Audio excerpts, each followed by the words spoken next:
Are you sourcing products from China? Knowing how to spot and stop scams can save your business. You should learn the crucial signs about fraud and how to protect yourself before making big investments and before it's too late and you lose all your money. If you're interested to learn about how to source from China successfully, consider subscribing to this channel and give that video a like button. The first thing you should know is how to know if it's a scam by some of the signs. Let me go through some. First is rushing the deal. Some of these scammers explain how they want to rush the deal, that it's a limited time offer, that you would only get discount for the next 24 hours. So if you see a new Samsung pad that's usually worth $1,000 and they're letting you buy it for $500 and like only have a 24-hour limit for this deal, that is most likely a scam. Now, if you're doing this in an event such as Double 11 or very commonly known Chinese events in China for discounts, it may still be real, but if it's too good to be true, like 50% off or just something crazy from the market value, you may want to consider sourcing from that supplier. The second sign that you may know that it's a scam is when they ignore your request. So if you just need a simple request like please tell me the dimensions of the package so I can tell my forwarder how to ship this product and how much it's going to cost to leave China. If they refuse to do some of those simple details that they should have on stock, so if they're a real supplier, they should have a couple samples laying around they can just measure. That's a red flag, and I will try and stay away from that supplier. Especially if you're shipping overseas and you need them to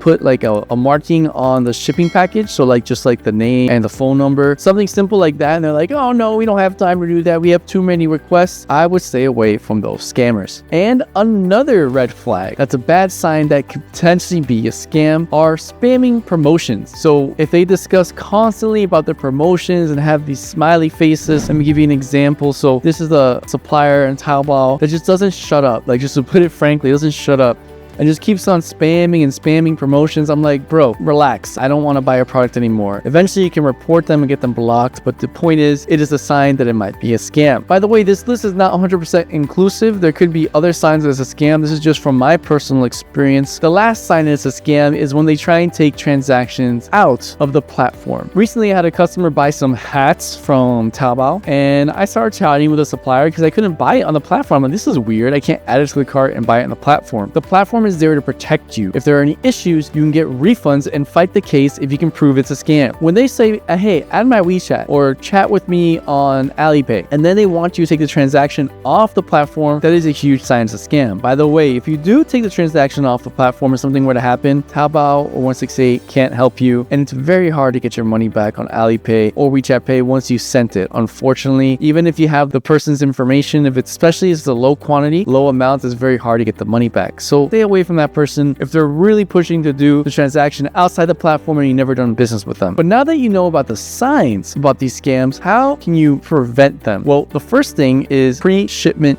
inspections. You want to catch the scam before it leaves China. So having some kind of a service like a freight forwarder or a shipping agent, some kind of a third party that can actually physically look at your product and be like, yep, you ordered 3 pads. I have 3 pads here. Seems like you're good to go. They don't look fake. They don't look like it's made out of plastic. You can see everything here. Now, why do I recommend a third party and not the supplier? And I'm not saying all suppliers are going to be doing this. It's possible that they're just too busy and they're just trying to do business. May take video footage or photos from their previous orders and say, here's your order, so that they can trick you. That's why I don't recommend, I see this all the time, people want to cut their costs to the absolute minimum and they take these huge risks without inspecting the products, and they work with a forwarder that has the cheapest shipping. Yes, the cheapest shipping, but the forwarder just refuses to open the package and they will ship it as is. Like, they don't do any of those services to check if the products are good. So they get the package, they're like, yep, I got a package from this supplier and here's a tracking number, let me just ship it without looking at it. And then when the products get to your home country, you're like, whoa, this is not what I ordered. And it can get really bad without inspecting the product beforehand. Another way to prevent this is understanding refund policies on the platforms. On 168 and Taobao, depending on the suppliers, different per supplier, you may get a 7-day no questions asked refund. What does that mean? Is that after you place the order, as long as it's within 7 days, you can get the refund back, no questions asked, if they haven't shipped it. Not knowing how these platforms work and how to get the refunds can really affect you. If you wait too long to apply for a refund, it will be too late. If you didn't know, on 1688, after they ship the product, it will automatically confirm that you received the product 7 days after shipment. An extra 30 or 60 days, I forgot the exact number, you no longer can apply for a refund or fight for that case. So it's very important that you understand these kinds of policies so that you can stay ahead of it if you were to get scammed on any of these platforms. Another way to prevent scams is to insist on getting proof. Try to get video footage or photo footage of the supplier preparing your shipment, whether it's if it's serialized products, be like, hey, here's the product, here's a serial number and all that, and you can see it there. This is just to make sure it's real lifetime and they don't send you old videos. I recommend FaceTime. Although some of these suppliers, if you're just buying 1 or 2 items, they'll be like, I don't have time for you. But if you're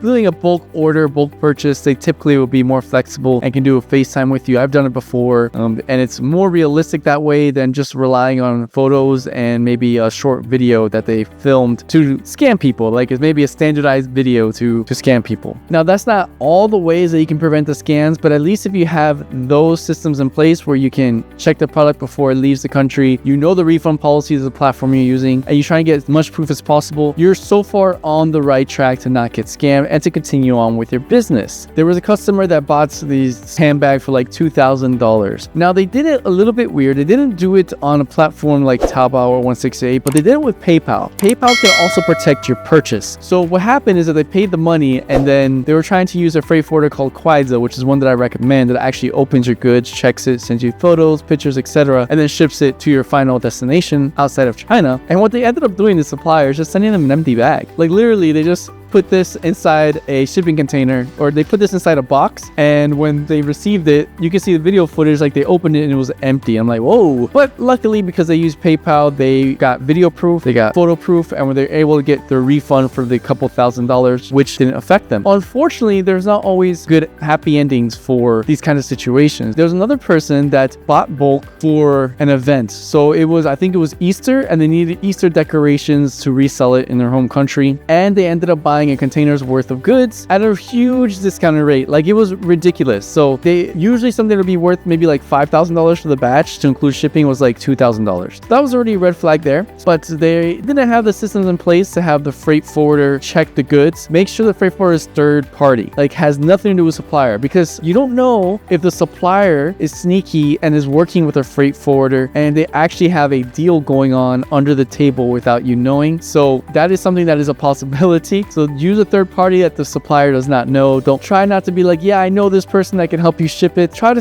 don't do that for at least the first couple transactions to make sure they're legit. But anyways, this person bought a bunch of Easter decorations so they can resell it in their country. When the container arrived to their country, they opened the container and lo and behold, it was a bunch of Christmas decorations. This supplier was so sneaky that they just took an old photo that they shipped a long time ago for Easter for another client, and they gave it to this new client. But in reality, they shipped the old Christmas decorations that never sold during Christmas time, and this is what the person got. They ended up losing thousands of dollars with decorations that were quite useless because at that time it was Easter season, it wasn't Christmas season, and you can see how that was devastating to the person because there was not a middleman or freight forwarder just checking like, yep, that is the product, this is accurate, let's move forward. These stories should not really scare you if you take the right methods to prevent these kinds of scams. However, if you don't want to deal with these Chinese suppliers or speak to them in Chinese or learn the language and learn how they do business, you can consider using my platform, Borderless Commerce, which allows you to buy directly on Pinduoduo, 1688, Taobao, and other Chinese platforms without you having to have Alipay, WeChat, passport, Chinese bank account. You can do it directly with any bank card, or you can do it direct bank transfers. And if you were to run into the situation where there is a scam involved, and to protect your investments so that you don't get scammed by some of these scammers that you may encounter here when sourcing from China. If you want to know in detail about how to use the platform so that you can have safer transactions, consider watching this video right here.